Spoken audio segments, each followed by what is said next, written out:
Hello, everyone, and welcome to our webinar today. My name is Alyssa Ryan. I'm Marketing Manager at Micah Sense, and I'm here just to introduce Drew and Dana and get this thing started. So we hope you guys are all having a safe and healthy week at home, and we're glad you're here with us. So today we're going to be talking about comprehensive test plot measurements for researchers. Like I said, Drew and Dana will be here to go through over that discussion. So without further ado, I think I'll turn it over to Drew. Thanks, Alyssa. Yeah, so for those of you on the call who aren't familiar with Micah Sense, we're primarily focused on hardware development as it relates to multispectral cameras. So since about 2014, we've been producing different renditions of this camera. So it's the Red Edge. This is the Red Edge MX. And what this camera is doing is it's capturing 5 spectral bands at blue, green, red, red edge, and near infrared. And what these bands provide us is reflectance data in the visible and near infrared portion of the spectrum. And so when we mount this camera to a drone and we do mapping to gather information on that plant canopy, it tells us about very small physiological changes that may be occurring across that canopy. So whether it's biomass variability, chlorophyll content variability, species differentiation, that sort of thing, that's what this camera is designed to do. And so we have 2 other camera offerings as well. One is the Altum, and it's capturing the same 5 spectral bands as the Red Edge, blue, green, red, red edge, and near infrared, but it has higher resolution imagers. So this is going to be capturing about 8 centimeters per pixel at 120 meters above ground. The Altum is more like 5 centimeters per pixel. So you're getting higher spatial resolution with the Altum. And it's also capturing a thermal layer. And thermal data, when combined with multispectral data, can be really useful for better understanding how saturated soils are impacting the plant canopy or irrigation leaks, maybe even how a plant is going through respiration. And then the third product offering we have is actually a dual band system. So if you go to our website, you can see that, but it's essentially 2 Red Edge cameras side by side, kind of like this. I got the Red Edge with 3 with me, and it's capturing 10 spectral bands instead of 5. And so that's good for image classification. A lot of our people in conservation are using that to better understand differences in plant species and that sort of thing. But today we're going to be focusing more on our research group. So the researchers in academic and commercial space are a really large portion of our customer base at Micah Sense. And as I haven't mentioned this yet, but we really only focus on hardware development. So as a hardware company making cameras, we rely very heavily on software companies to process and provide valuable analytics for our data so people can get more use out of what these cameras are capturing. And so I think maybe 5 or 6 months ago, I had a call with Dana and I got a better understanding of what TurfScout is offering. And so the analytical tools around test plot analysis that they had to offer were really unique to me. I see a lot of different software platforms, and this one seemed to really stand out. Personally, doing test plot analysis is relevant for me because, Dana, I don't know if I told you this, but right out of college, I worked at a plant breeding research station in Iowa, and I think when you spend hundreds of hours over the course of the summer doing plot scores in corn, it's something you never forget. And so if there's any way that we can eliminate time in the field to get those plot scores and do more stuff with remote sensing, I'm all ears. And I think the people on the call probably feel the same way. So I think it'd be great if we could start out by just maybe if you give us some background on yourself, Dana, how TurfScout came to be, kind of what's your expertise in the space. That would probably be helpful for the attendees. Thanks, Drew. Thanks, Alyssa. Yeah, I appreciate it, and I can certainly resonate with fieldwork. My partner and I both come out of Auburn University with PhDs in agronomy and soil, so we've spend our fair share of time in hot, muggy, natty corn, cotton, peanuts, wheat, you name it. So using these kinds of tools to sort of eliminate or reduce field work, but also, and this is where I think we kind of fit in, is also making that information readily available to you so that you can quickly act on it, was a motivating factor for us as well. So about 10 years ago, we approached the industry, and at the time we were primarily using ground sensors, the Holland Scientific sensors, the 430, the 470, the Rapid Scan. I'm sure many of you are aware of those, mounted on tractors, mounted on buggies, and giving our clients a means to quickly access in near real time the results of their field studies. So at that time, 10 years ago, a service as a solution on the cloud was sort of novel. It wasn't something many people were doing.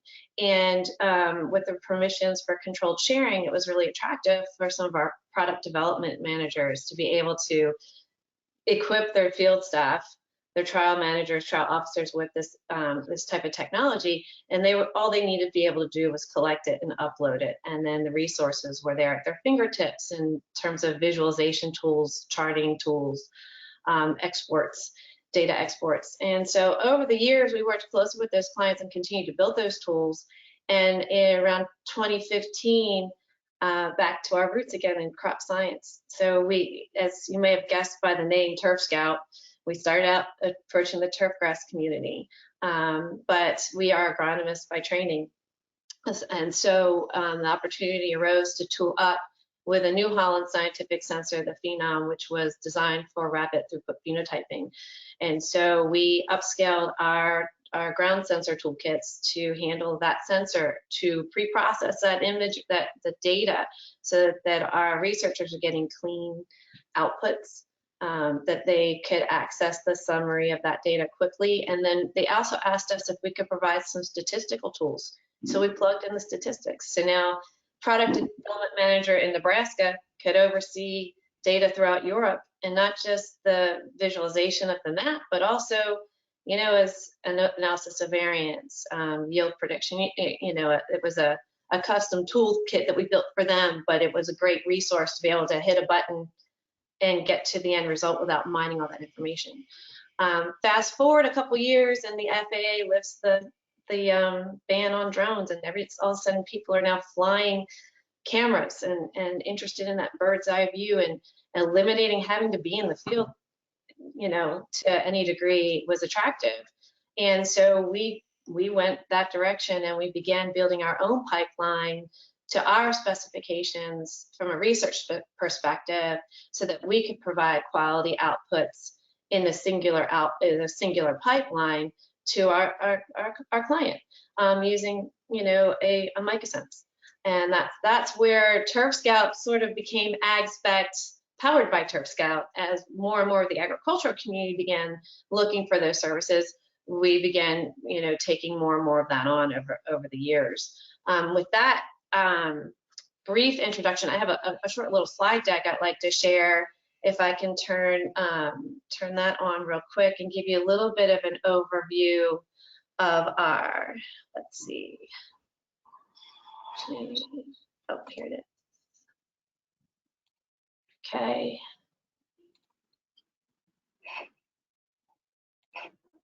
Do you see my screen? Yep, I can see it. Yeah, so I just wanted to give you a little bit more of an in-depth overview of what we've become as AgSpect, powered by TurfScout. I've mentioned a few of these pieces already, but you know, we're a team of agricultural research scientists. We've been doing it for over 20 years, and we've been doing it in agriculture, remote sensing, and GIS. And we've designed a software as a solution tool to manage plant metrics, and also to provide you with a means for evaluating that data quickly and easily. I'm just going to step through each of these pieces real quickly. So as you're all aware, service as a solution. So our service is entirely cloud-based. You can access your data anywhere. And as a company, we've always provided updates, additional indices, any custom work that's not particularly IP sensitive, we provide to across our user community. So as we build in new indices and updates to the system, it's provided universally. We've also built in controlled sharing. So as a supervisor, you have the ability to control who sees what. So trial officer A can see trial officer A work, but you can see trial officer A, B, C, D. You can also control the tools to which you give them permission to use. And of course, we standardize all this data that's coming in so that it's organized and ready for enterprise-wide use. And as I've made mention, we pride ourselves in providing scientific grade data products. And by that, I mean, we've taken a lot of time to honor the physics. The data that are coming in, we have highly controlled camera models. We have attempted to reduce and eliminate, in some cases, bidirectional reflectance impacts. We have a very, very tight band-to-band alignment that gives you very, very high resolution end products. And so we're trying to honor and preserve that the digital integrity of that digital value that you measure, that you're then going to assess and determine, plant response. As far as the metrics go, we provide the whole suite of vegetation indices. We give you the tools to visualize them both within plot and across plot. We calculate canopy closure or lack thereof. In some cases, that resonates with senescence. We are actively working to build a stand count tool that is near completion, and we can talk about that a little bit later. We give you the ability to look at just the plant, which could be very important when you have partial canopy closure, getting that early season vigor assessment. And then there's our research, our data products. So it's a very clean interface that we provide a smart mapping legend, which is a statistical categorization of a vegetation index. Allows you to quickly and easily look at the spatial distribution of your response and isolate the high performing areas. I don't know if you can see my arrow, from some of the lower performing areas quickly. Of course, you get your bird's eye view of your true color mosaic, the plot level statistics.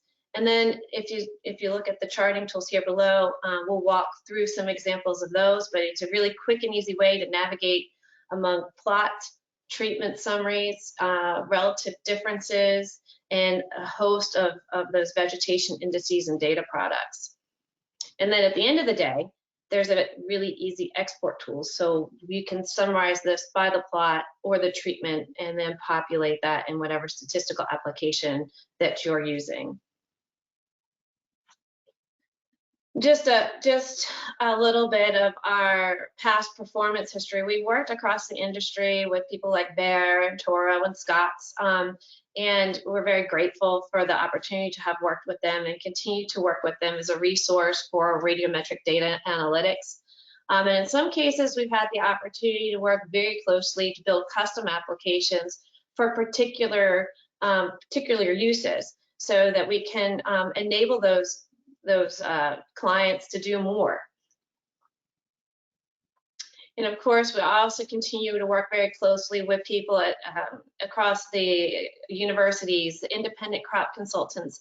And we have a very close colleague at NASA Goddard Space Flight Center. Just wanted to say thank you to him. He's been working with us prior to our envoy with AgSpect and TurfScout, and continues to be a resource for ag tech development and keeping us current and on the bleeding edge of this type of technology.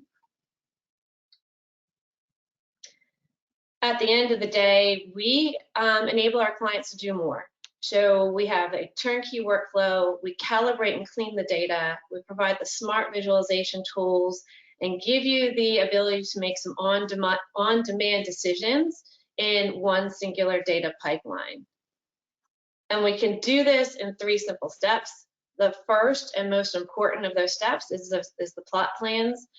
This is something we provide as a service, a custom service, so that we can digitize and label those plot treatments, crop types to your specifications, so that you can filter those data and take full advantage of some of our the charting tools at the end of the day. And then of course, once we've done that, you upload your flight data and you're off to exploring and sharing those results. And so the next piece of this, I'd like to sort of walk you through a demo of our web tools and give you a better idea of how this works. So this is our main page. Can you see everything okay? Yep, it looks great. Okay, so I want to step through a few past use cases of our web application and give you, get my webinar tools out of the way here, give you a better assessment of what you have here. So I thought we'd start off with a quick overview of a large data set, large area coverage, and walk you through some of these tools. Of course, you know, the very first thing you're probably interested in is the upload process. Upload's easy. Click upload, select your site, and upload your data. That's all there is to that. Go back to your main page here. This is your default map viewer page. On the right panel, you can flip-flop between any number of trial locations. As you can see, I've got several. This is where, too, as a product development manager, you may want to restrict who sees what. And so then their panel will be restricted to only the properties that you've given them permission to see. You can easily navigate from flight to flight, and your map will update accordingly. And then right here is our map legends. And currently, as I said, we give you the smart visualization tool, which is either a 3-class, our scout map, a 5-class, our specific map, or a vegetative fraction. Now I'm gonna zoom into some of our fairways here and give you a kind of an idea of what that looks like. This is the process data. This is a 3-class map. In some cases, we've had clients that were interested in just knowing where their hotspots were. So this is a quick way of going, yellow being the poorer performing and green being the higher performing areas of turf. A deeper dive would be our specific map, and now you can really easily isolate areas that may need some attention, which then could be, you know, an indication of a targeted sampling, or maybe a traffic pattern or a disease incident. We even had a superintendent use the imagery one year to test product and make a decision on which product was most effective for his course using data from this toolkit. Another example, last year, one of our clients was looking at, you know, storm damage and said, can you, for insurance purposes, can you take a look and give me an estimate of loss here? And in this case, I think the most telling map layer is the vegetative fraction layer. And so as you look across the sections of the field that were likely planted after the storm, that are still green. And then all of the browns and yellows here indicate a crop loss. And we were able to actually use this information to give him a percentage of crop loss associated with that storm damage. For those of you interested in large agricultural research trials, this is actually a subset from a very large trial. This is the true color image behind it. And we've subset out a section of this trial just for ease of viewing and navigating here today.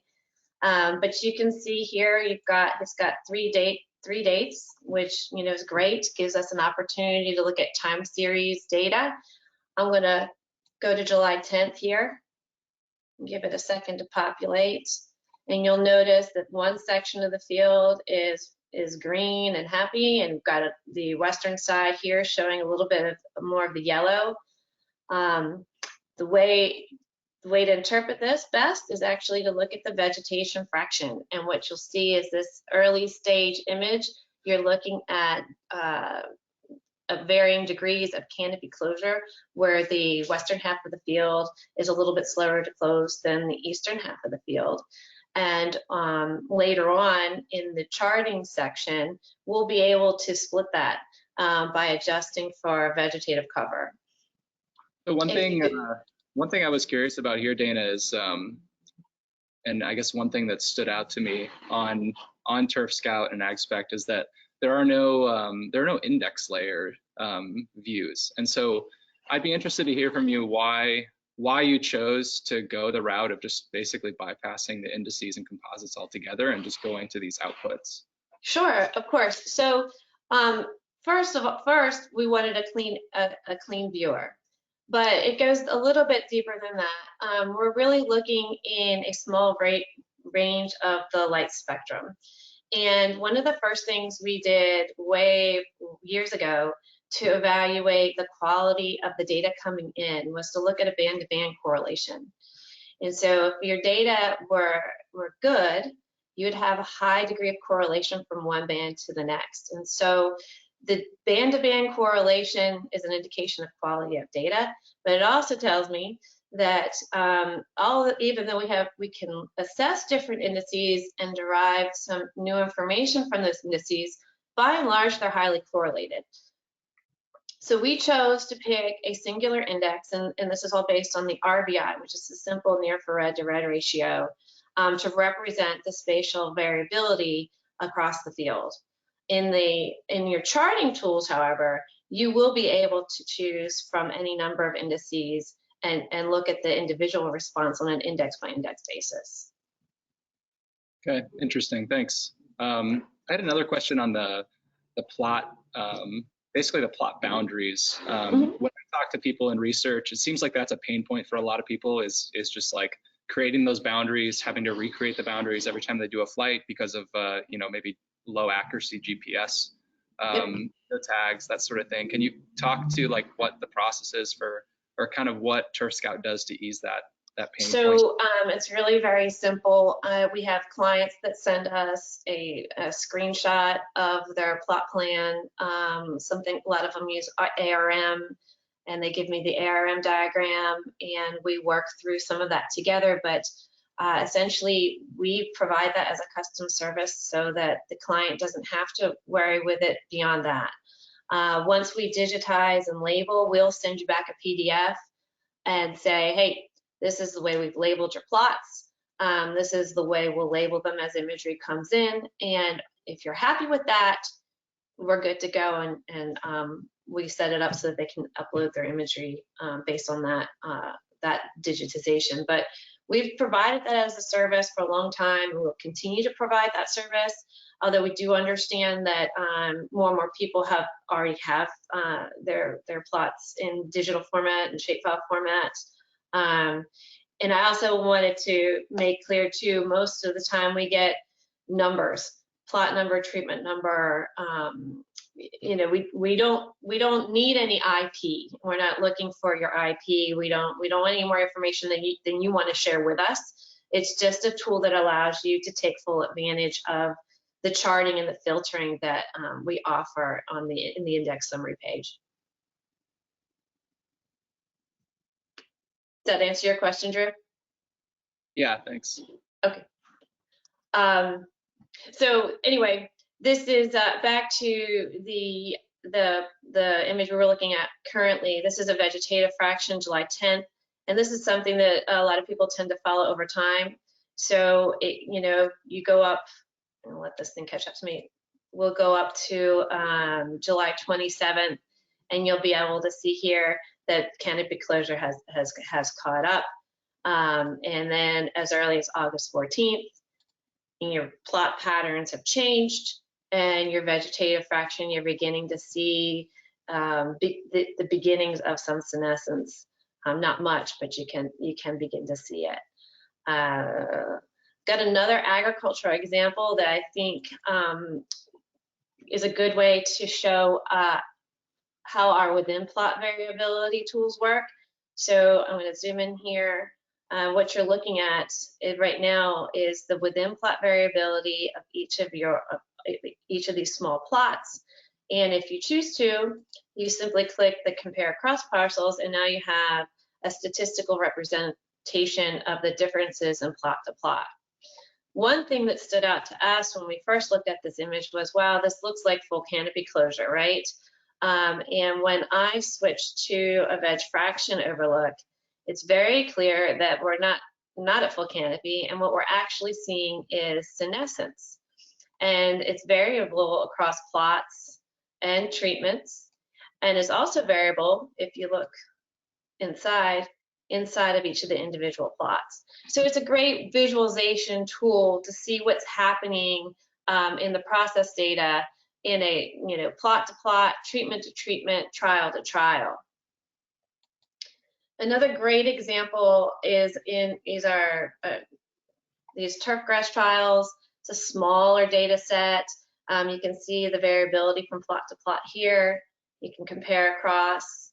You can turn on your specific map. In this case, it didn't really show any more variability, but you can see they're collecting data. Again, they're collecting data over time. And I will revisit this here. I think it's a good example of correcting for that bare soil, because you can see that there's lots of bare soil showing here. So in our statistical summaries on the index page, that'll be really very evident. It's another example from another client of ours. It's just a small subset. Their trial area was huge. They were able to collect data on many different trials at one time, and they can look at them all at one time. This particular trial up here in the corner, this was a screening trial. You can see part of a paired trial next to it. One of the things that they were interested in is in speeding up their selection process based on certain criterion. And so rather than walking through this trial and doing that visually, we gave them a tool and a metric where they could do it right from the imagery. And so they were looking at both the quality of the plant and also the size of the plant. And so we can look at variability in veg fraction. We can look at variability across time. And it gives them a quick and dirty method of coming up with differences. You can see down here, the veg fraction, actually, this was one area that stood out to me when I was looking to find an example of change. So this area down here between May 6th and June 28th, if we go back to veg fraction, looks very different. And it gives them, an opportunity to zoom in and make decisions about which varieties are going to make it to the next selection level.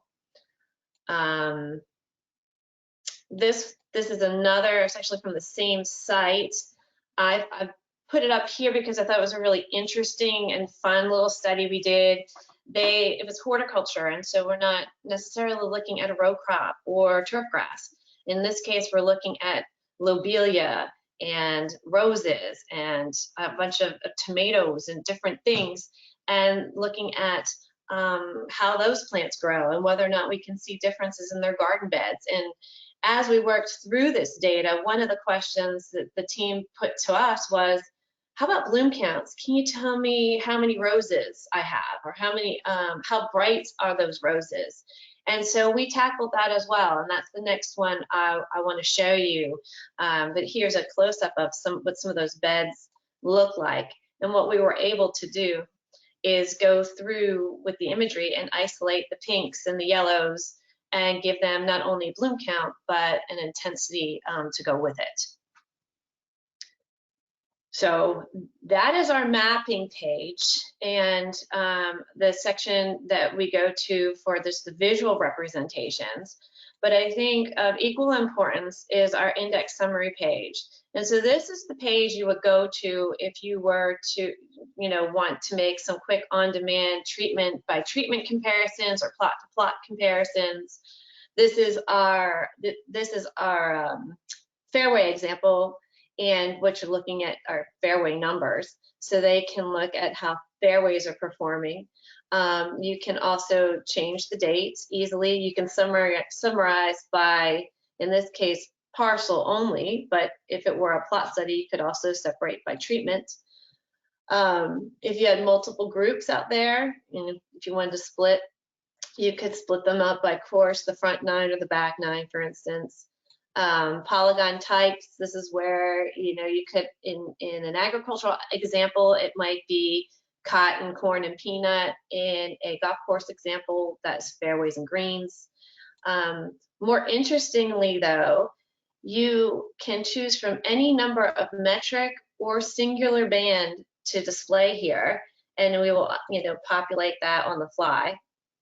Let me go to another one, the research trial and the damage report. Takes a second. These plot-to-plot comparisons for this particular trial are huge, so it might be better and more easy to digest if we were to separate these by treatment. Again, you can flip around from date to date. In this case, there were multiple trials, so you can, choose your trial of interest. And again, you can look at the different indices here. This is what we call our basic summary, chart summary, so it gives you just the index value.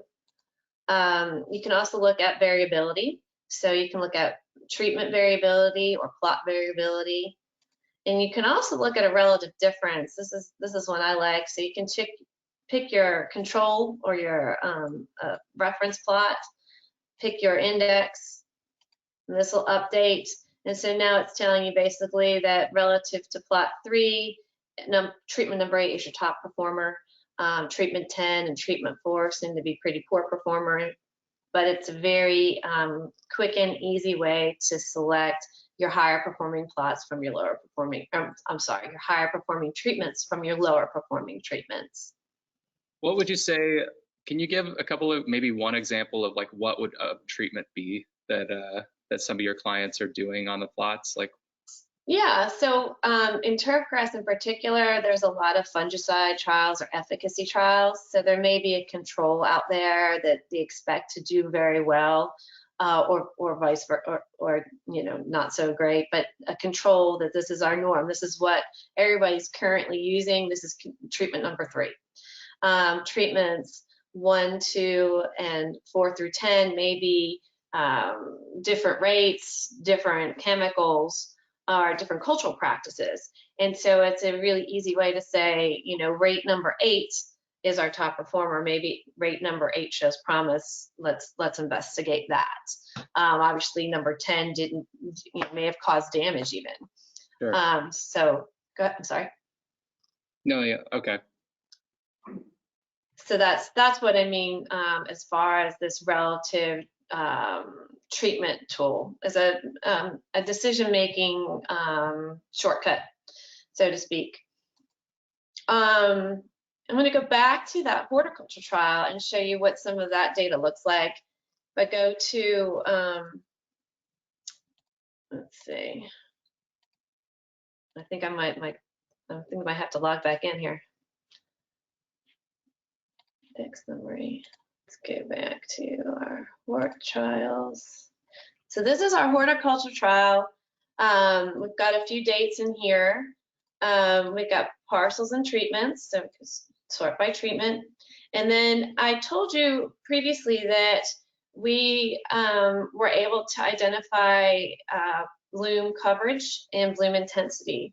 And that comes up here in our metrics. So I know in the raised beds they were looking at roses. So if we want to look at pink bloom cover, now we know that number 2 had the most blooms. And they were also able to go in and look at intensity, so that while number 2 had the most blooms, number 1 had the most intensively colored blooms. So it was a neat way to give them access to another data point that we previously hadn't been charged with calculating, and now that's available to the community as well. Let's see, and I wanted to go here to the demo trial here. If you were to look at my laptop is yep. We'll go back to this one where you can see the bare soil showing. We'll go to our index summary and we'll choose our demo turf trials. We'll summarize by treatment and we will assign it the chlorophyll index. And I want you to look at the treatment number 2 here in particular. I'm going to adjust that for veg fraction. And you can see what a difference it makes when you look at the veg fraction only. And this, I think, translates well in terms of early emergence. And we see the same thing with some of those early season assessments in the corn trials I was showing you earlier, that, you know, adjusting for this veg fraction is really critical if you're interested in looking solely at plant response. And so that's our charting tools. And at the end of the day, if you're interested in getting that data out and exploring it on your own, we provide you a means to pull it out in CSV file format. It's really easy to do. You simply pick your property, you give it a run. So, and some of these guys have more than one date. If I can find one with more than one date. Here you go. You pick your date, give it a name, and you hit export, and it'll come up over here, and you simply download the results. And I'm going to open up that Excel file here for you real quick. I'm not sure. Can you see the Excel file? Yeah. Yep. Yep. Okay. So it's a big, long file, but it gives you every index, every band that was calculated, and it adjusts all of that for veg fraction as well. But rather than just to save everybody the grief of going through this entire spreadsheet, just wanted to point out you get the individual statistics for each of those plots. So I'll give you the min, max, the average, standard deviation count, CV, and uniformity. So again, more information that some of you probably need, but it's there for the taking and easily exported. So that wraps up our tool in terms of a demonstration.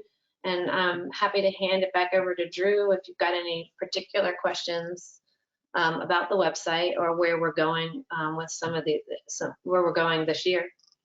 Yeah, I think it all looks great, and I think just the ability to compare plot to plot, not just in just like a map format, but in like on a chart format. I think that's valuable for a lot of people on the call. But one thing that I guess I'd be interested to hear is, like, do you have any plans for stand count? Because that's something that I know a lot of our customers are always looking for stand count. So yep, yes, absolutely. I'm going to share a slide that I can you guys see the stand count slide? Yep. So we have a stand count algorithm in our dev site that we are actively developing, and if it'll be available this season. We're taking a little bit of time with it because we want it to be solely cloud-based. It will be a continuously learning machine algorithm.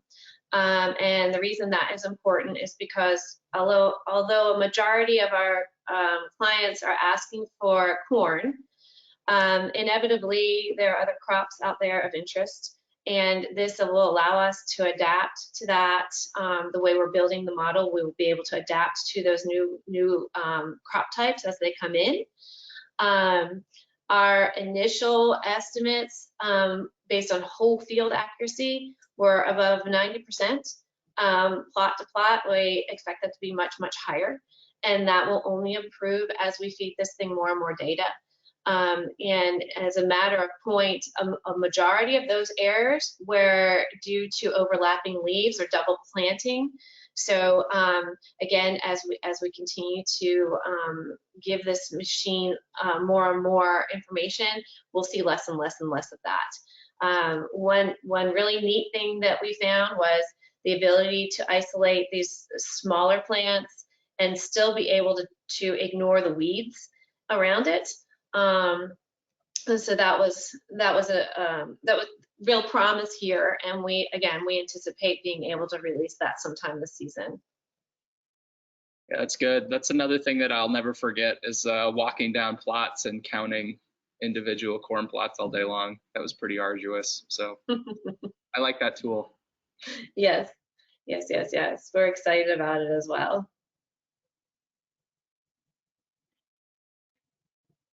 The other piece that I think we can share a little bit is a plant height assessment Again, this is in development, but we've gotten very recently some fairly accurate results. So we will be able to hopefully offer that up toward the end of the season, if not next. But that is something that we're actively working on as well. As a sidebar, we are working with another of our clients on drought tolerance and ear heights. And so as we continue to grow, we will continue to add new data points and new resources that we, of course, will share across the user community. Well, great. Well, thanks so much for going through that. I think, Alyssa, you have a few things you wanted to cover. Yeah, definitely. So before we get to question and answers, I'm just going to talk to you guys really quickly about two promotions that Micah Sense and TurfScout have going on. So as a big reminder for everybody on the webinar, we have 8 days left in our trade-in promotion. So you can trade in any multispectral camera for a $1,500 credit on a new Micah Sense sensor. It's really helping people upgrade their fleets for this season, so definitely something to keep in mind. I think we've been negotiated with somebody about a converted camera. So if you're in doubt, just reach out. There you go. If you're in doubt, reach out. And then the next one, sorry, it is not letting me move my slides. Oh, webinar is in technical difficulties. Okay. The next one is Dana has offered to do a $500 discount on the first 50 contracts to sign up for AgSpect or TurfScout after the webinar. So definitely reach out to Dana for that as well. And then we've got contact details here. So Drew Boston and Dana Sullivan, their emails are right there. And so let's jump into the questions. Got a bunch of questions. So I think I followed up with the majority of you asked questions. If we don't get to the answers in the time that we have allotted, then like I said in my follow-ups, we'll follow up via email. So I think the first question, and generally most of these are for you, Dana, is AgSpect an option for a producer who's looking to do more than 5,000 acres? Yeah, yes, and we can do that. The challenge with more than 5,000 acres really isn't inside of the data processing, it's in the cost to do it. So that's a good follow-up discussion in terms of, I think, addressing spatial resolution needs and requirements. This really isn't an edge of field tool. So it's not something that you fly and immediately have an image, and the reason for that is because we do take some time. It's a very robust processing tool, so that it does take a little longer to produce the image and the output. So yes, the answer is yes, we can.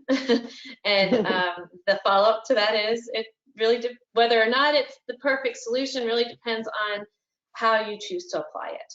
Yeah, that makes sense. Okay, and then a second question is, are you recommending a specific UAV and camera for use with your platform?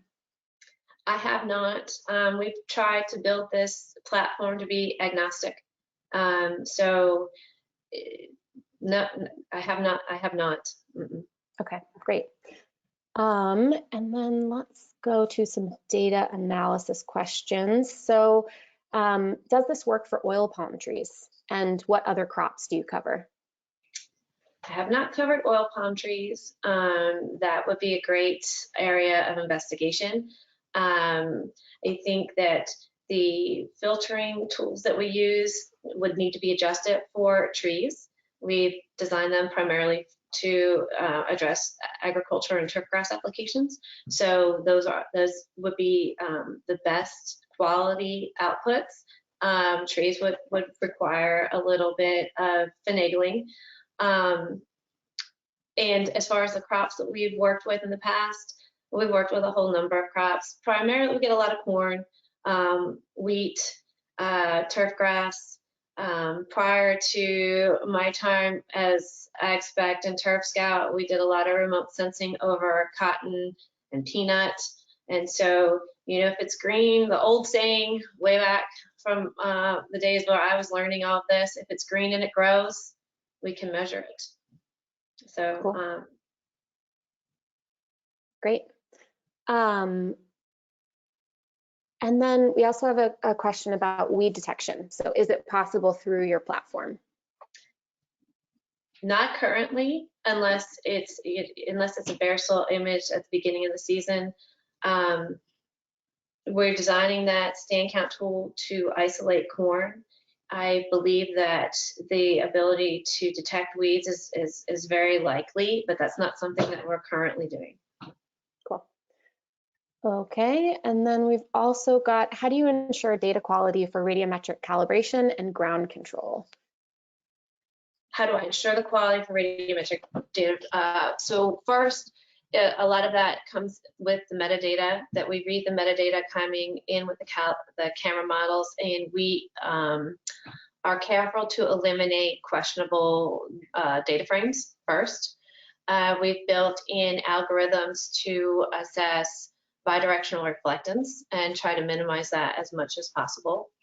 We have, of course, followed the guidelines that Micah Sense sets forth for calibration and control. We've worked with some clients on an individual basis using ground targets and doing some within-scene calibrations to try to enhance that radiometric control. Do think that using the indices is really very powerful in terms of minimizing some of that error as well. But as far as the calibration and control, again, we are very careful about the data that we accept, the quality of the data that we accept, and we hold tight to the calibrations that set forth by Micah Sense, as well as trying to pin down the contribution of error that's associated with that bidirectional issue, and that's really where we are with the calibration. Okay. And then also kind of in the similar realm, do you need RTK GPS for this platform? You don't need it, but it's very, highly recommended. But we do geo-register the product that comes through. So we do validate and make sure that from collection to collection, that your plots and your image data frames overlay. So we do take the time to make sure that that happens. So while you don't need it, the platform works much more smoothly when you do have it. Great. And then last one here. So how are the plots created? Is it an automatic process, or do we need to upload a shapefile? It's a shapefile process. We have an automation tool that we use in-house, but you don't have to create that file yourself. We digitize that for you. We upload that for you. So once you approve your plot plan, it's a done deal. You're ready to upload and go. Great. Okay, so I think that's all the time we have today. We will follow up via email, like I mentioned, with answers to all of these questions because we're still getting a few. So look for that. We'll also be following up with recording in case anybody had any network issues during this broadcast. So stay tuned for those emails. Anyway, thank you very much. And like I said at the beginning, we hope you are all staying safe and healthy this week, and we'll get through this together. Thanks. Thanks. Thank Bye-bye. you.